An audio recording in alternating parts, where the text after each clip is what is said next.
C'est la quatrième et dernière vidéo sur les propriétés d'une fonction. Donc dans celle-ci, je vais vous montrer comment trouver les intervalles sur lesquels la fonction est croissante, décroissante et constante. On appelle ça la variation d'une fonction. Donc la fonction est croissante quand elle augmente. Donc on voit ici, la valeur de la fonction augmente. Je regarde toujours de gauche à droite. Donc à partir de la gauche, ça augmente, ça augmente, ça augmente, jusqu'ici. Ensuite, je vois que ça descend. Quand ça descend, on dit qu'elle est décroissante. La fonction, elle descend, elle descend, elle descend, elle descend, elle descend, jusqu'ici. Donc, je peux me faire une ligne pointillée ici pour montrer jusqu'où ça descend, jusqu'où ça monte. Je continue à regarder. Là, donc, la fonction, elle monte, elle monte, elle monte, elle monte, elle monte, elle monte, elle monte, elle monte, elle monte, jusqu'ici. Je peux tracer une ligne, comme ça. Ensuite, je continue. La fonction, elle descend, elle descend, elle descend, elle descend, elle descend, elle descend, jusqu'ici. Donc, je peux tracer une autre ligne pointillée.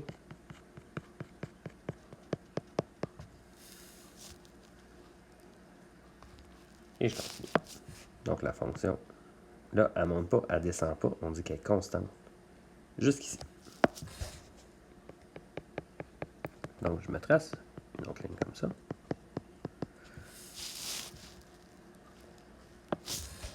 La fonction, elle se remet à monter. Donc, elle monte, elle monte, elle monte, elle monte, jusqu'ici.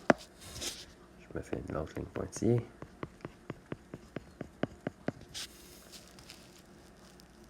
Je continue à regarder. Là, la fonction, elle descend, elle descend, elle descend, elle descend, elle descend, elle descend, elle descend, elle descend, jusqu'ici. Donc, je me trace une autre ligne pointillée pour délimiter. Et ensuite, la fonction, elle monte jusqu'à la fin. Je peux me tracer une autre ligne pointillée. On va montrer que ça finit. Bon. Notez que je n'ai pas fait de ligne pointillée au bout parce que la fonction ici, elle n'arrête pas, elle continue à l'infini. Donc là, si je regarde, dans la première section, ici, la fonction est décroissante. Pardon. La fonction est croissante. Elle augmente. Dans la deuxième section, la fonction diminue, donc elle est décroissante.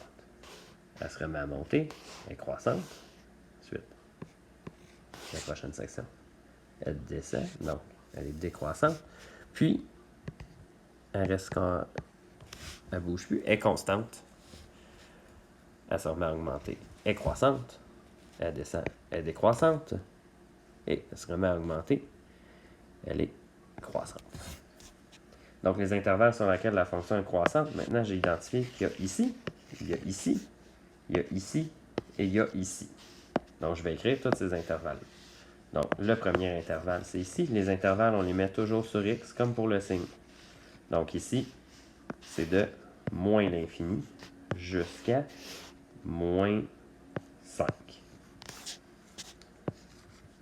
Il y en a d'autres, donc on met union.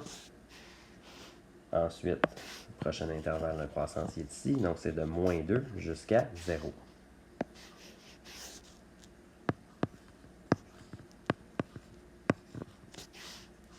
Je regarde encore, le prochain intervalle de croissance il est ici, donc c'est de 4 à 6.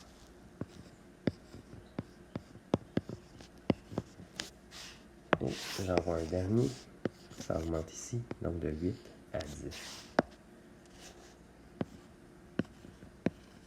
J'écris union, 8 à 10. Maintenant, quand est-ce qu'elle est décroissante? Où est-ce que j'ai mis un D? Il y en a 3. Donc, je regarde où est-ce que c'était. Donc, c'est ici, de moins 5 à moins 2.